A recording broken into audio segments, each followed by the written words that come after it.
Hello mga kapatid! Magandang hapon. Kasama ko ngayon ang mga dating albularyo. Ngayon ay mga realization nila dami po. And then, ano yung objective natin na interviewin natin sila? Dahil una, convinced sila sa power of healing nila na galing sa Panginoon. Pero, biktima lang din sila. So, kaya nga, lagi natin itong sinisiwalat ang katotohanan. Bakit? Hindi yung kasinungalingan. Then, ang katotohanan lang ang magbigay sa atin ng tunay na kalayaan. Okay? So, yan lang talaga yung objective natin, Ate Christy, Bro Gabriel. No? So, ngayon, pakinggan natin si Ate Christy sa... greetings muna, Ate Christy, sa mga lahat na nakikinig natin ngayon. Hi, magandang hapon po sa lahat ng mga followers ni Father Darwin, sa mga pamilya ko dyan sa Talibon, dyan sa San Pascual. Nakasan mo kamay yung boses mo, te? Dyan sa Cagayan de Oro, Davao. Nanood sila ngayon? Opo, nakaabang na po sila, Father. Sa mga pinsan ko, nasa Hawaii, sa Hawaii? Oregon, nasa Japan, nasa Korea, sa ang panig man kayo ng bundok. Magandang hapon. So, magandang hapon, Ate Christy. At kasama na naman natin, dating albularyo na naman. No? Pero wala dito si Brother Mac Jord, no? Sana yung magkaisa kaming tatlo na apat, no? Na mag-share sila sa kanilang karanasan. Then, convinced sila nung una. At ito ay galit na galit sa akin. Brother Gabriel! Magandang hapon po sa ating lahat, mga kapatid. Lalo na sa mga kapatid nating nakasubaybay sa live po palagi ni Father Darwin. Kami po ngayon ay magsalita ng mga naranasan namin noon. Nung kami mga albularyo pa. So, ngayon ay... si Ate Christy ay may gift of healing. At Ate Christy, sa una mong experience na nakagamot ka sa pamagitan ng kamay mo lang, ano yung elementary pa po, Father. Pero mga minor pa lang yun. Mga minor na sakit? Mga minor na sakit lang. Sumasakit yung tiyan ng mga classmates ko. Anong ginagawa mo? Inaano ko lang kasi may nagbubulong na ilagay ko daw yung kamay ko sa mga pre-over mo? Opo. Yung kamay mo sa ulo niya? Yung right hand ko. And then, ano nangyari? Na-amaze sila? Nag-aano naman, ilang mga classmate ko sa elementary na nagbabaga. So, grade? Fever nila. Anong grade ito? Unang nung grade 4. Tapos, grade 4. na hanggang nag-high school ako. Pero yung pinaka, ko talaga sa paggamot, Father, after nung baptism with the Holy Spirit. Kasi sumali ako sa charismatic.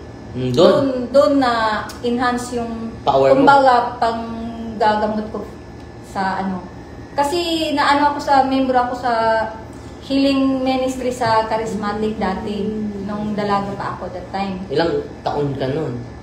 Second high school. So after sa baptism of the Holy Spirit, marami nang lumapit sa'yo? Maraming ang pinagtataka ko, may isang sinabihan na manggagamot ako. Pero, Nung dati. Pero ang pinagtataka ko, bakit ang daming pumupunta doon sa bahay? Magpagamot sa'yo? Magpagamot. Lang, kasi ako yung tinatanong, saan dito kayo? Taga dito yung si Christy na tambalan. Sabi ko, bakit tagitambala na ako? Bakit manggagamot na ako? Hindi naman ako wala akong sinabihan. Kasi yung ginagamot ko, wag mong sasabihin. Kasi ayaw kong maging... Manggagamot? Ayaw kong manggamot. Pero yung lolo mo ay manggagamot? Opo, kasi black magician. Tapos yung great-grandfather ko, siya talaga yung manggagamot. Albularyo talaga. So dito mga kapatid, kahit hindi alam ni ate, yung spirito na bubulong sa kanya, yun po yung mga occult companion ng great-grandfather mo. And then, meron ding magician na lulo. So, grabe itong kapangyarihan niya. And then, ano yung karamdaman bilang manggagamot nung una? ang pinakaunang nagamot ko Nagamot nung mo. after nung ano, yung lumpo, Father, na... Bonggo, hindi makalakad. Hindi, as in, inborn na siya na, yung, biktima siya sa polio. Polio. Sa polio po. Natural Yun ang yun. pinakaunang nagamot ko. Pero Anong that ginawa mo? time, kasi nahuli na sila, pauwi na kami. Galing kami sa Hingutanan, isla ng Talibon, Hingutanan sa Talibon. Pauwi na Ilang kami taon that ka time. nito? 17 ako that so time. after High nini school sa- pa ako that time eh. Sa gift mo na na-receive. Opo, after nung baptism of Holy Spirit. Tapos pauwi na kami that time. Anong Yun ginawa ang- mo? Nakita ko yung Gidayungan. gidayungan. Dinala ng dalawang pamangkin niya. Mhm. Tapos nung narinig nung kapitbahay na, uy, punta kayo dun sa kapilya, may nag-pray over mga charismatic. Kasali ka na dun? kami. Ay, kasali na ako doon, isa din ako sa nag-pray over. Tapos nung naawa ako kasi kinalabit ako nung ma'am, pwede ba i-pray over mo ito? Sabi ko, sa isip ko, wala akong kapasidad na gawin ito.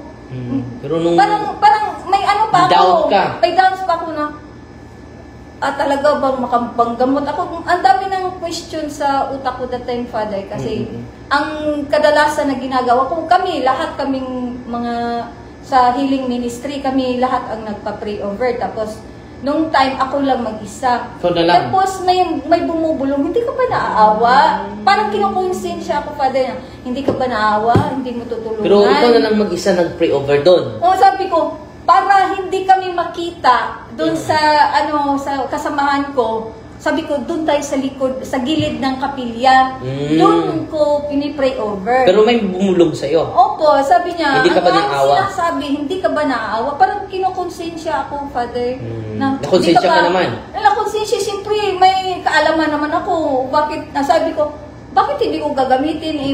May kaalaman naman ako. Sabi ko, kung gift talaga ito ni God, Bakit bakit pagkait ko? mo? Opo, bakit ko ipagkait? May nangangailangan. So, Instant tinatry yun, ko. instant. Opo. Para kasi batang tinatry ko. healer, ha? Ano nga ako, Father, na-amiss nga ako, Father. Ilang taon itong batang ito? Hindi, matanda na, Father. Mas matanda na. siya. That time, ako 17 years old pa lang siya, 32. Grabe. Inborn na talaga niya yung pagka, niya, lumpo. Inborn. Kasi, So, siya polio. grabe. Sa polio siya. Tapos, Polio. maliit na yung, niya, mga Paa niya. mga hita, binti. Talagang, So, ilan sila pagtanong ko nakakita lang, nito? lang, yung dalawang pamangkin at saka yung Yung curious nagdala sa yung kanya. dalawang pamangkin niya. Tapos yung ibang tao na nung nakarinig na na ako, nagpe-pray over. Kasi nakita ko na yung mga kasamahan ko, sumakay na sa bangka. Tapos sabihin mo lang, doon pa ako, may nalimutan ako, ginagano, nag-deny pa ako, na may nalimutan ako, binalikan ko lang. Kasi naawa ko doon sa polio, Father. Yun, first time ko Para kasi nagawa. batang healer. Nalumpo, pinatayo. Pinatayo. Pero, Talaga, ano nakatayo. naramdaman mo, te?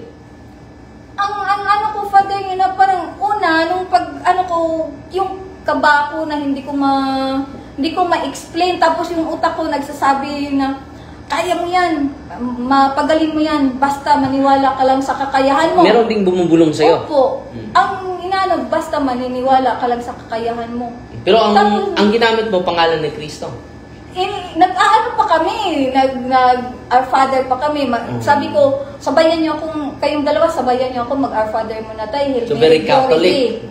Opo, kasi charismatic Father eh.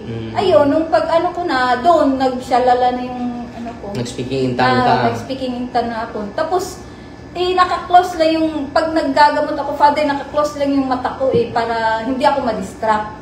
Ayun, hindi ko alam. Na tumayo na siya. Sumigaw na yung dalawa. Na tumayo na yung matanda, yung 33 ang edad. Sabi nung pamangkin, Ma'am, nakatayo na si nanay. Babae. Opo, Father, nakatayo na si nanay. Nung pagdilat ko, sabi ko, Lord, talaga ba? Parang na-challenge ako sa sarili ko that time, Father, talaga ba? makapanggamot ako o bahala na. Gumagano na, Father. Tapos yung sinabi ko sa kanila, wag niyong sasabihin kung anong ginagawa natin ha, kung anong naitulong ko. Gusto ko lang tulungan. Talaga as in, naglalakad na siya, Father. Wow. Nag-ano nga, tapos nung namin sa bangka, nung sumakay na ako, may isang kasabay ko na sabi niya, uy ma'am, ikaw pala yung nag-ano doon, nakalimutan yung pangalan niyo, nakalakad na kaya, dinala na, bitbit na yung saklay niya, umuwi silang tatlo. Doon. So, convinced ka na sa Panginoon itong kapangyarihan mo. Opo. Pero ngayon, te, isa lang experience dahil until 30 minutes lang tayo. Marami pa tayong matutunan. No? Huwag kayong mag-alala dahil itong mga manggagamot na ito, akala mo te, nagaling to sa Diyos. Kasi ang naano ko talaga sa utak ko that time, Father, ay charismatic, akala ko talaga yun talagang pagkakaalam ko na yung speaking of tongue, talagang yun, gift from God. Nakatayo eh. Oo nga, kaya... Pero nung ina-exercise ka, ilang demonyo? 20. Kaya nga opo, tapos 10 legions pa. 10 legions. Grabe yung kapangyarihan natin. Nagtataka ko eh. Kaya para maraming mga demonyo. 10 legions tapos and 20 high ranks. Opo. So ngayon, te, ano yung maipayo mo sa mga ganito na ikaw sa ano mo na-deceive ka? Opo. Ang maipayo ko lang na ang demonyo talaga, grabe. Master of deception. Master of deception talaga. Kasi ako convinced talaga ako na ang akala ko sa buong buhay ko, akala ko gift galing sa Diyos yung kakayahan kong manggamot. Hindi ako makapanggamot, Father, kung hindi ako nagro-rosary, hindi just ako nagsisimba. Very Catholic. Wala akong ni anong occult object talagang. Pero yung ninuno mo. Pero yung yung great grandfather ko, siya yung talagang manggagamot. Hindi mo na-renounce yun eh. Opo, namatay yun, hindi na-renounce. Tapos yung grandfather ko, black magician. Dami. Grabe yung... Nag-combine. Grabe yung combination. So ano yung may papayo mo sa mga manggagamot or mga gift of healing? Anong dapat gawin nila para ma-guide naman sila? Ang may payo ko lang sa kanila na mas maganda yung lumapit kayo sa mga pari, i-confess yung kung anong mayroon kayong, kung may kaalaman kayong manggamot or kung anong mga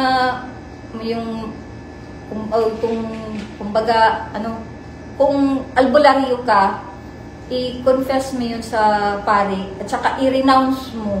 Kasi yung renouncement, Father, dun ko nararamdaman talaga yung grabe ang harassment ko that time. Opo. Yung first i-renouncement ko, yung pina-renounce mo ako dati, nagsusuka ako ng dugo doon. Freemasonry din. Opo. Tapos yung nag-ano ko. Dami mong doorway. Opo. Doon ang talaga, yung pinaka-impact. Kasi doon mo malalaman, Father, kung talagang gift ba yun galing sa Diyos. Kung i-renounce mo at saka galing, mag-confess mo na sila sa pari, tapos doon, i-renounce. Doon mo mararamdaman, doon mo ma-realize na hindi talaga yan galing sa Diyos yung mga ginagawa natin bilang albularyo. Kasi maraming mga taong nabulag din. Ako nga, Father, yung mga lahat ng natulungan ko, Father, inaisa-isa ko silang na mag-confess. Opo, mag-confess kayo sa pari at saka kasi ayoko yung kung anong nagawa ko sa inyo dati. So, nag-catechize ka naman sa kanila. Opo, ako na naman yung nag-ano sa kanila, nag-udyo. Salamat ha. Opo. Alam ko marami ka pang i-share pero hindi pa katapusan ng mundo. Nandito din si Brad Gabriel. Isang albularyo din. So ano ba saan ba nagsimula yung pagkamanggagamot mo, bro? Nagsimula po yung sa akin po, Father, nung nanghintay pa ako ng gamot. Yung karaan na ni-interview mo ko nung nagkaroon ako, nagkasakit ako. yung naglumapit ako sa mga albularyo din, sabi ng mga albularyo na, sabi ng mga gabay mo na manggamot ka. Yun nagsimula ko, Father. Tapos, nung inaral ko yung mga orasyon na panggamot. Ano yung mga orasyon na yun? Para saan? Orasyon sa mga kulam, barang. Nakapaggaling ka ng barang? Opo. At kulam? Yun ang unang-una ko kung nagkapanggamot ako ng barang, Father, yung babae na barang. Yung tiyan niya, lumaki, yung tiyan niya. Dalawang nang nagamot ko siya, napagaling ko talaga siya, Father. Yung nung gumaling na nga siya, ay pumunta siya sa bahay, nagdala ng isang sakong bigas. Natutuwa tawag siya. Opo, Father. So, ilang mga buwan na yun, nagsasuffer siya sa biktima ng Isang kulam? buwan lang daw na nagsuffer siya ng... Ano yung naramdaman niya? Yung tiyan niya daw, Father, tuwing gabi daw ay masakit, hindi daw siya makatulog. Parang parang may tumatakbo sa ilalim ng tiyan niya. Yung ginamot ko, yung kamay ko Anong gamit mo sa panggamot? Yung gamit ko, Father, yung na-vlog ko dati, yung sinabi nila na yung ibang albularyo na galit din sa atin, na hindi nila alam na yung panggagamot natin ay hindi para sa Diyos. Yung tinatawagan natin yan, Diyos ni Isaac, Diyos ni Abraham, Diyos ni Moises, hari ng mga hari. Katulad ng Batang Healer rin. Opo, Father, yun po ang gamit ko. Kaya nga Makarelate ka ni Batang Healer. Opo, kaya yung iba, yung mga basher natin, na galit. Kasi alam ko yung mga orasyon. Yung mga orasyon na bali na booking sila. Pero mga kapatid, hindi naman yun booking sila. Yun lang katotohanan po. Sinasabi ko lang po ang katotohanan kasi mali naman po talaga yun. Hindi naman turo sa simbahan. Itong babae na biktima ng barang na lumapit sa iyo, lumaki yung tiyan, 2 araw lang. 2 araw po. Pero pumunta sila sa doktor. Pumunta sa doktor, hindi siya gumaling. Walang findings, walang diagnose. Wala po. So, nalilito yung doktor. Si yung nagturo sa kanya na dito sa akin pumunta, yung barbero na kasama sa pinsan din ng asawa ko na si Kuya. Ikaw nag-recommend? Yun ang nag-recommend. Si Kuya, puntahan niyo si Kuya, kaya ni Kuya gamutin niya yung kulang. First time ko yung na ginawa, Father. Na-amaze ka? Opo. Kasi sabi ng asawa ko, kaya mo na pa ang gamutin yan. Baka, paano kaya, mababalikan ka ng kapangyarihan ng kalaban. May yung katulad kay Ate Christine na may yung gabay-gabay ko, Father, yun ang bulong ng bulong sa akin. Kaya mo yan. Gamutin mo, kaya mo yan.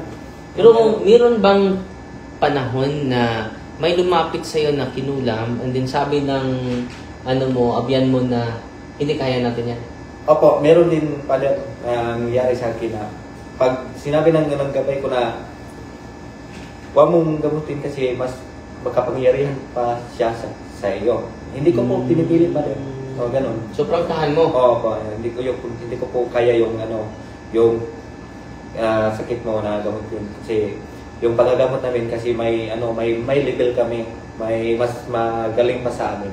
Sinasabi ko po ng ganun, Father. So, ilan yung kasama niya? Yung malaki yung tiyan. Siya lang mag-isa? Siya lang po ang mag-isa. Taga saan yun? Father, dito sa nakatira sa Mangga. Sa Mangga. Pero yung tahanan niyo saan?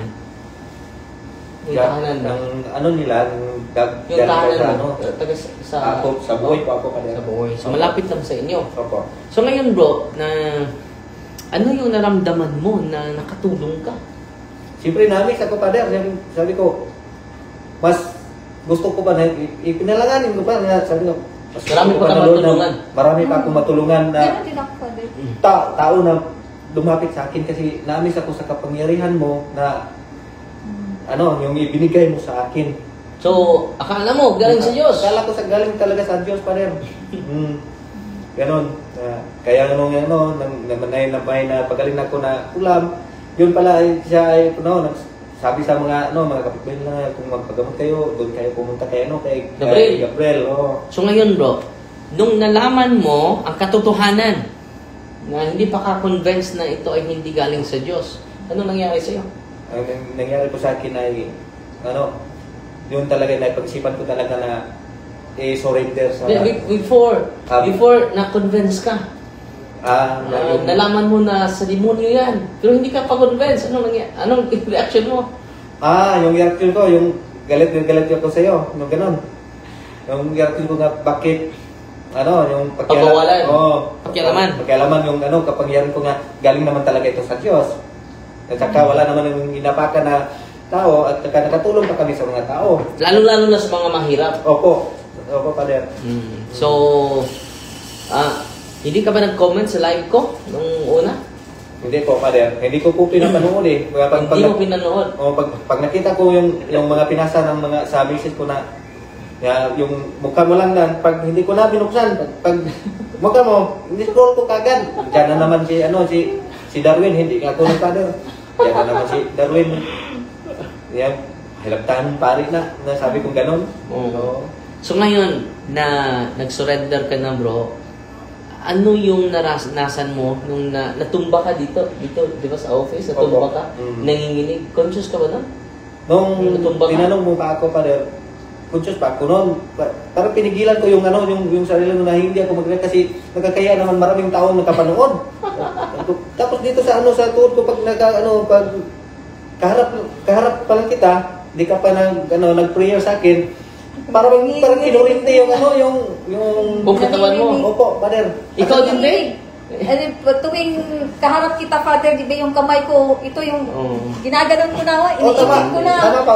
Pareho kayo? Oo, kasi yung kamay ko. Parang nakurintihan. Oo, inaano ko na. Halata talaga to. Halata talaga. Hindi ka pa nga nag-prayer.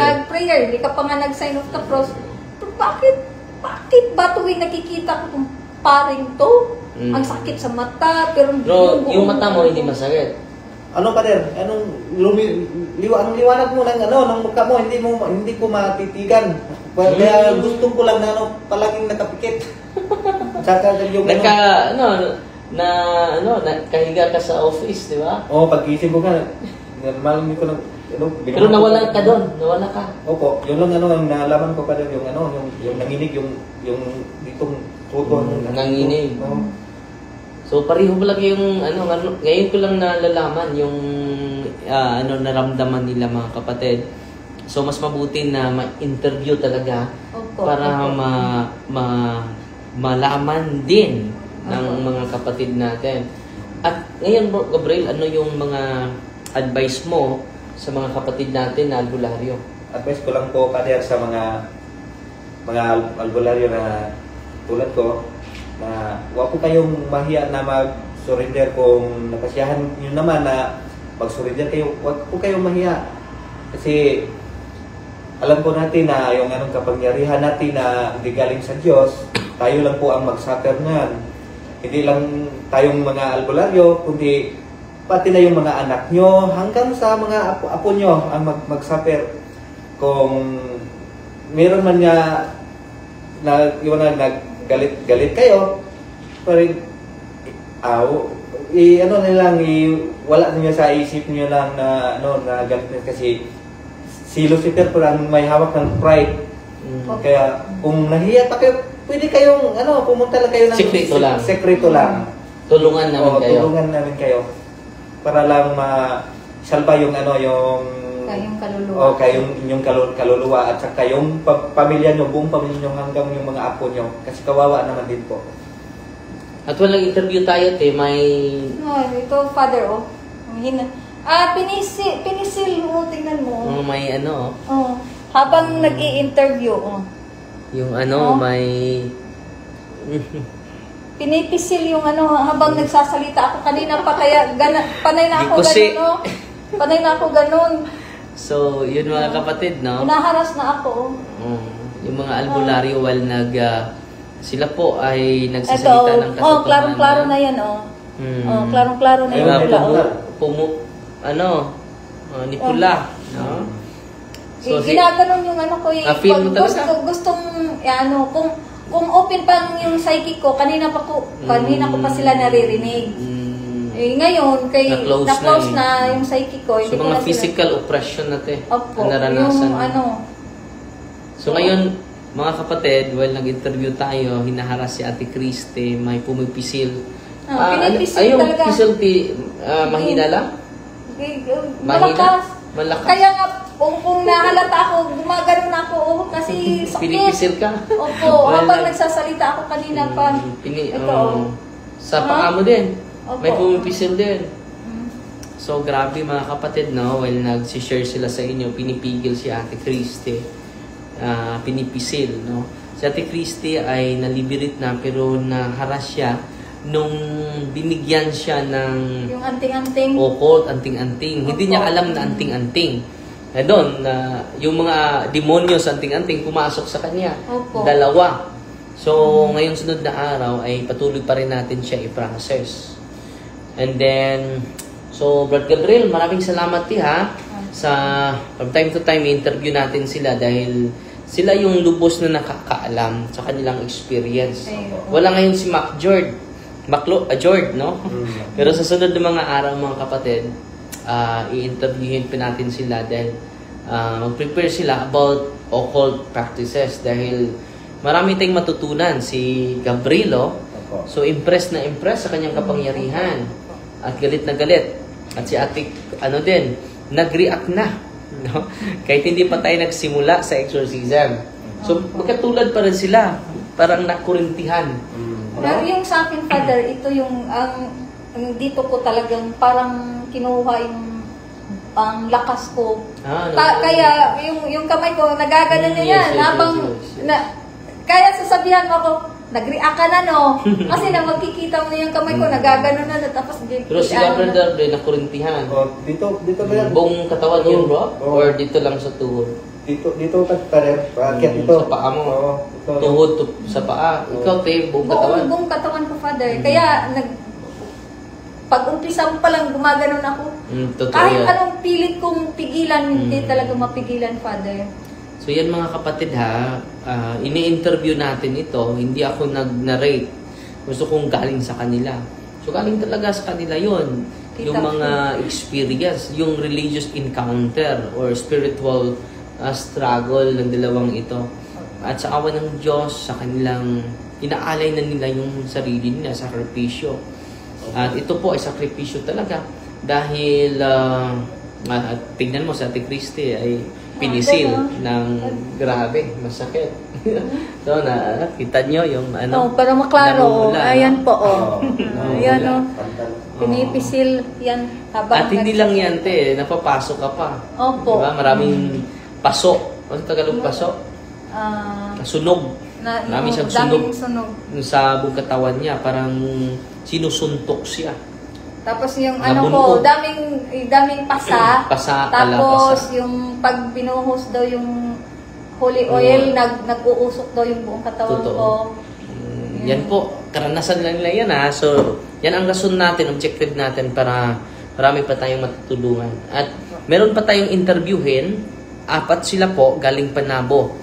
At malaki na yung improvement sa kanila, yung taga-Panabo. Nakausap ko yung kanina. So, before sila uuwi mga kapatid, i-interviewin natin sila iisa-isa. No? Dahil grabe yung occult nila. At yung mga realization nila ay mapakinggan din natin. Salamat Ate Christy ha, at Bro Gabriel. Sa inyong lahat na laging sumusubaybay at nanonood sa atin. In the name of the Father, and of the Son, and of the Holy Spirit, Amen. Our Father, who art in heaven, hallowed be the name, the kingdom come. There will be done on earth as it is in heaven. Give us this day our daily bread, and forgive us our trespasses, as we forgive those who trespass against us. And lead us not into temptations, but deliver us from evil. Hail Mary, full of grace, the Lord is with you. Blessed are you among women, and blessed is the fruit of the womb, Jesus. Holy Mary, Mother of God, pray for us sinners, now and at the hour of our death. Glory to the Father, to the Son, and to the Holy Spirit. As it was in the beginning, is now, and ever shall be, world without end. In the name of the Father, the Son, the Holy Spirit. Amen. At mga kapatid, marami pa tayong mga oras, pagkakataon, para hindi kayo maboring kung taas na yung interview ko, maburing kayo. So, titingnan natin yung mga importanteng mga pangyayari sa buhay nila. At dahil sa dami ko nang na-interview, malimutan ko ang iba. So ngayon, fresh na po yung ating mga salamat sa inyo ha. Fighting Maria, the Tax FD with a humble heart. Hanggat sa muli mga kapatid.